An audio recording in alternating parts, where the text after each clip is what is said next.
Good morning. It's Sunday on Labor Day weekend, and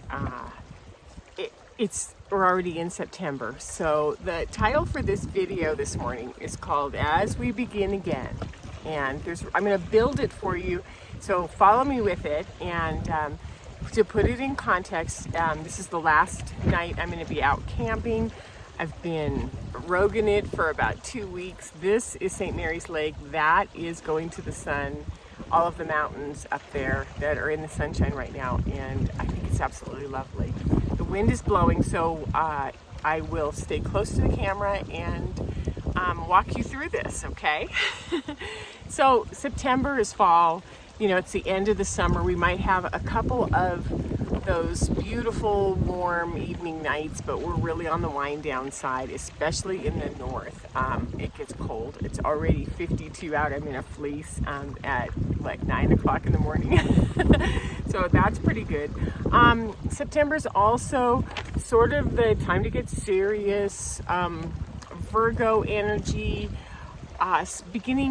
going back to school. So for those of you who have children, for those of you who have been raising children, you know, whether they're in college, whether they're out, there's still this, like, September, everything starts to go into a compressed mode to get ready for school. And so if you don't have children, think of times when you were a kid, think of times when those friends of yours, those relatives of yours are experiencing the back to school stuff, and see how that feels to you. So context, you don't have to have kids to follow this conversation, right?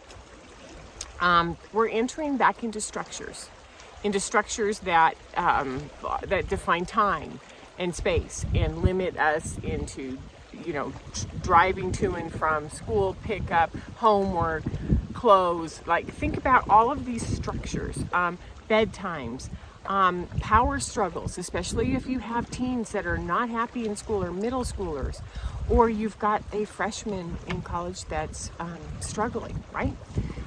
This is when we see enormous growth within ourselves and within others, is that we get to go back and go, wow, over the summer, this is what I became. I had a different kind of job, especially if you're younger. I started a new relationship. I traveled more. I found out what it feels like to be in Montana, right? You know, anything that brings you into growth and change. And what we're going to see is some of these old conditionings coming back. Now, I have the tarot cards, and I've showed you this card for years now. So this is what happens when we start to go back into the sheep world of the structures that existed and continue to exist in September that start. You know, it's kind of like, oh man, I broke out. I became my own wild lioness. I live in a tent in the mountains, and then in September I've got to go back into Whitefish and start, you know, working again. Maybe, right? This is where the conditioning is like, well, do I really want to go put that sheepskin back on and join this crowd, or do I want to do something different? Because over the summer with the solar flares, I've been ignited. I've been changed. Everything's rapidly falling falling out of place is probably the best way to put it. Exploding, right? So these old conditionings, things that we felt are lifting.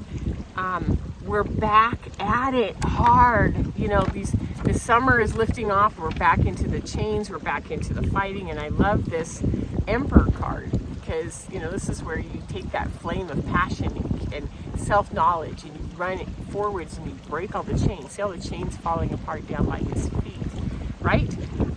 So, you know, whether it's our work week, whether it's education, whether it's our finances, our politics, the institutions are starting to put their grip on us again. They're starting to come in and tighten because we were a little bit free over the summer and continue to be a little bit free over the summer, right? And now September's when that crunch starts up again. And that's what I would say. To me, it has always felt like a crunch. I enjoyed being outside with my kids all summer long, and then the idea of going into that structure of September, or the work pressure of September to try to meet those last quarter goals, all of those things were just super difficult, right? So we have, let's just put this in context. we begin this phase from September to January 1st, which is sort of last quarter, starting in October. In those 60 days till Halloween, 85 days till Thanksgiving. Then we start the winter holidays. We have all of this marketing push, this consumerism, expectations, got to travel, got to go see this family, got to do this, got to do that. Basically being sugar and treat fed from October on. This is when it all starts, right? This is when it is all beginning right now as we go back to school. So what I'm suggesting is spend a little bit of time this weekend exploring what have you been feeling for this summer? What have you been noticing? What has been lifting off of you? What has been asking you for freedom where freedom didn't exist before? What have you discovered about yourself? Especially since May, because with these increased solar flares, with this energy coming at us, we've had cellular activations, our DNA has been working and shifting or interacting with our energy systems. Got something in the woods over there. It'll be interesting to see what comes through. Let's just keep it at bay. And it's been producing shifts and changes in us, and it's been creating sovereignty within each of us. Sovereignty that is super important to hold on to, right? And so what we have ahead of us is, as we go into this clamping down conditioned state that we're being asked to re-enter into September, we're also getting an extremely powerful opportunity to step into sovereignty, to step into the things that we know work for us, that we have to continue to support, right? They work for us. So what have you been stretching into? What have you been thinking about all summer and mulling and going, I wonder if? Whether it's changing a job, whether it's allowing your kids to go to a different school or doing a non-schooling effort. What is it? For me, this summer changed everything. About 13 years ago, I moved to Montana and put my head down and started building a coaching practice. And in May, I just sort of folded it all up for the summer.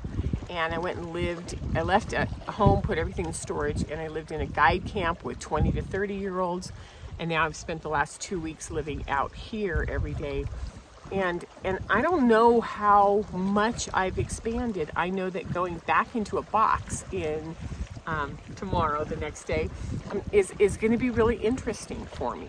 So I let go of some of my old roles, some of my beliefs and structures, and started to explore what is it that I really want. And my guess is that each of you has experienced some sort of life-changing event this summer, whether it's the death of a parent, whether it is the change of a job, whether it is the decision not to put your kids back in traditional school, that something has happened and now you're navigating forward. So that's why I call this, as we begin again, we don't have to do it the same way. We can do it differently. So I have 6 tips for you today, and I'll go through them and keep an eye on what's crackling over there in the woods. It's sort of interesting. I'm down here on a lake. There were about 4 or 5 people in front of me, and now I'm just down here by myself. Number 1, take the rest of this weekend, take next week, to be the observer. The observer means that to sort of look around and pay attention to where the edges of control are starting to come in your mind. Are you starting to make lists? Are you already some of you are way into this already because school has already started. However, pay attention to what part of you is already in that clenched part. Pay attention to where you're gripping, where you're bracing. Okay, so that's the first thing, is just pay attention. Let the observer start to collect data and pay attention. Number 2, step back as the observer and sort of become the observer observing, right? Which is like, wow, I started to get really tight in my stomach by August 15th and it hasn't released yet. And this is a familiar feeling. This is what I know happens to me in the fall. I love the fall because it's a change of weather, but I also I have digestion issues, I have back issues, I have neck issues, right? So pay attention to the reaction areas, to the places where there's pushback, to the places where these changes are going to start showing up physiologically, emotionally, energetically in your life. Number 3, bring your gut intelligence into it. So we have a mind intelligence, we have a heart intelligence, and you put your hand down on your sacral and you have your gut intelligence. Now your gut intelligence is your instincts. It's where it's going to nag you and say, are you really sure you want to do this? Are you really sure? So listen to it. You're being guided by your gut. You're being guided by your intuition. It's tapping you. Are you sure you want to do this? Are you sure you want to do this? Number 4, start using your yes and no's. Muscle testing, yes, for clarity, for validation, for preparation. Like it's really cloudy and it's going to rain sometime this afternoon or this evening. So I had to muscle test, like, do I postpone this video for a little while and pack up, or do I have some time? And so muscle test and find out what it is that you're being asked, what direction you're being asked to go. Number 5, summon your internal courage. It's going to take a lot of courage to become the person you thought about, the person you started to play with, the person you started to explore this summer, and take it into a very highly crunched, conditioned state. Summon your courage to say, no, I'm not going to follow that sheep mentality anymore. I'm going to do something different. Because you've had energy surges, you've had expansion, you have downloads, and you've been implementing and sort of working with them all summer. Now's the time to sort of face those things that really need your full attention and decision making. Okay? And number 6, have compassion, because we're letting go, we're changing directions, we're having endings, we're having beginnings. And it's all requires some sort of just open presence space of acceptance, which is, I guess this is what we're going to be doing right now. And that it's for you, it's for those around you, it's for those you love, and it's for those humans who are going through this at the same time. We're all in this together. So if you want to talk with me, if you want to contact me, you can go through my website at DeniseDryden.com. Have a great beginning of September, and I'll see you next week. Take care. Bye-bye.